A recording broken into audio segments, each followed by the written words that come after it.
BTS メンバーのシュガと韓国で超有名なラッパーサイがコラボしたザット、プロット&フ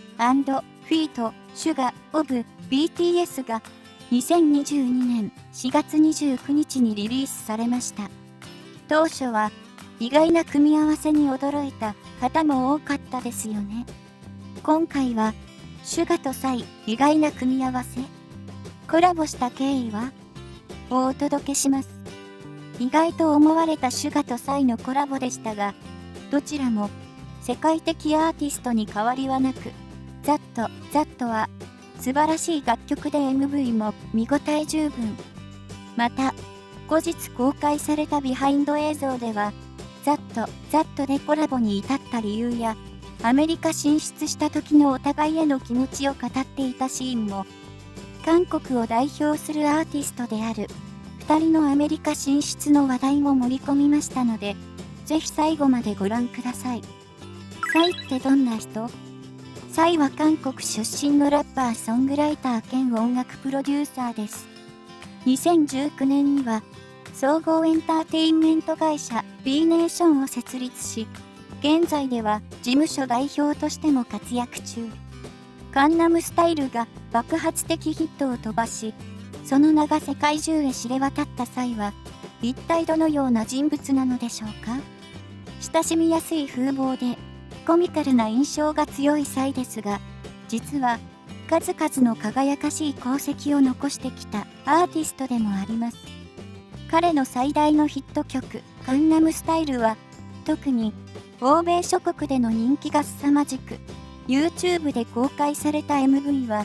当時38億回再生という驚異的な再生回数を叩き出しました。現在では45億回を超え、まだまだ記録を伸ばし続けています。また、アメリカのビルボードチャート HOT100 で、韓国人初の最高2位にランクイン。1963年に、日本人の坂本九さんのすき焼き上を向いて歩こう以来のアジア人としての快挙でもありました。韓国ソウルのカンナム区というお金持ちが集まる地区で裕福な家庭に生まれた際、祖父は半導体検査機器製造会社の DI の創業者、父は DI 社の大株主代表理事と正真正銘のお坊ちゃまです。しかしサイは事業を継がず、世界大学ランキング61位のアメリカボストン大学へ留学。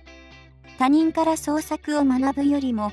自ら音楽を創作する方法を学びたいとの意思で、バークリー音楽大学へ転入したことから、彼の音楽人生が開けたのです。今回コラボしたザットはどんな曲？2022年4月29日にリリースされた、ザット、プロット&フィート、シュガオブ BTS は公開と同時に大きな反響を呼び、2人の爆イケラップの虜になった方も多いはず。楽曲は軽快なラップで何度もリピートしてしまうほどの中毒性が特徴です。また、楽曲だけではなく MV への注目度も高く、西部劇を思わせるセットで、サイの表情演技やシュガとの息の合ったダンスも必見の価値あり。そして最注目ポイントはサイとシュガが共同で手掛けたという歌詞です。明るい曲調とは違い、歌詞にはサイの最大のヒット曲カンナムスタイルとの決別を歌った曲なのだそう。サイはアルバムのショーケースでカンナムスタイルとの決別ですと、今現在流行っている若者に負けた。もう次のステップに進むという意味が含まれていることが語られ、韓国内では大きな反響を呼びました。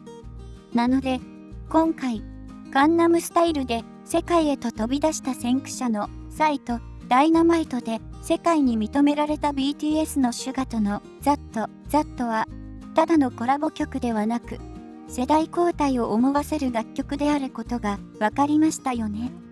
なぜコラボしたの？意外な経緯。サイとシュガのコラボに驚き、2人にどんな接点があったのだろうと不思議に思っていたファンも多かったとのこと。実は、今回のコラボについて、意外な経緯があったことが明らかになりました。シュガにプロデュースをしてほしいと思うアーティストがたくさんいる中、なんと、シュガから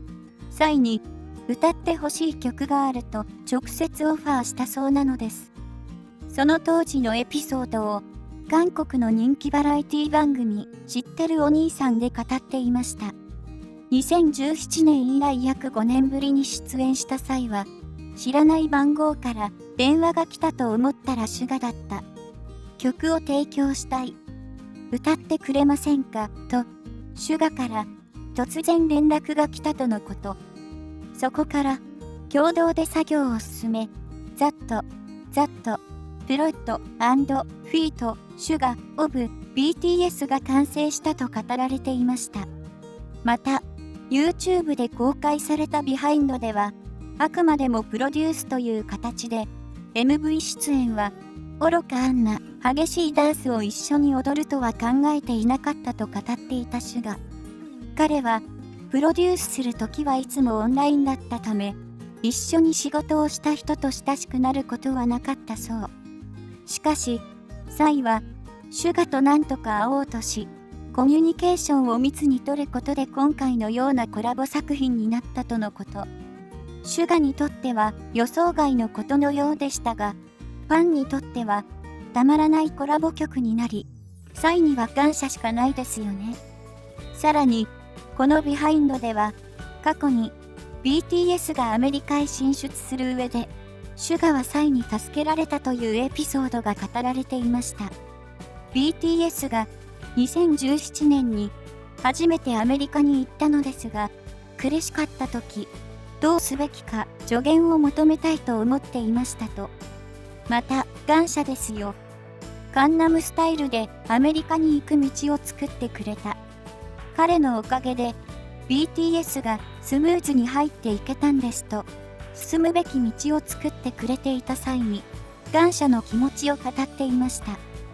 サイのヒット曲、カンナムスタイルは、7週にもわたって、ビルボードチャートホット100で2位を維持し続けていたことはご存知でしょうか。入れ替わりの激しいチャートで7週にもわたり、しかも、アメリカで無名の歌手が2位をキープすることは、本当にすごいことなのです。その当時のことを、サイは1位になれなかったんです。壁は高かった。ただ、当時の自分は、自分の次の曲で1位になれると思っていたんです。僕自身が悔やむ部分でもありますと振り返っていました。カンナムスタイルの次に、ジェントルマンで1位を狙いましたが、MV に問題があるとして、韓国の地上波 KBS では放送禁止になるというアクシデントが、その後、カンナムスタイル以上のヒット曲に恵まれませんでした。悔しい思いをしたと語った際は、次にアメリカに行く韓国アーティストには1位を取ってほしいと願っていたことを明かし、BTS がダイナマイトでビルボードチャートホット100で1位を取った時には、とても嬉しく誇らしかったとのことです。まとめ、いかがでしたでしょうか。今回は、シュガとサイがザットでコラボした経緯や楽曲について詳しくご紹介しました。まさかシュガからのオファーでコラボが実現していたことに驚いた方も多かったのではないでしょうか。しかも、プロデュースだけするつもりがサイの強い推しで、激しいダンスや MV に出演することになったというエピソードもとても面白かったですよね。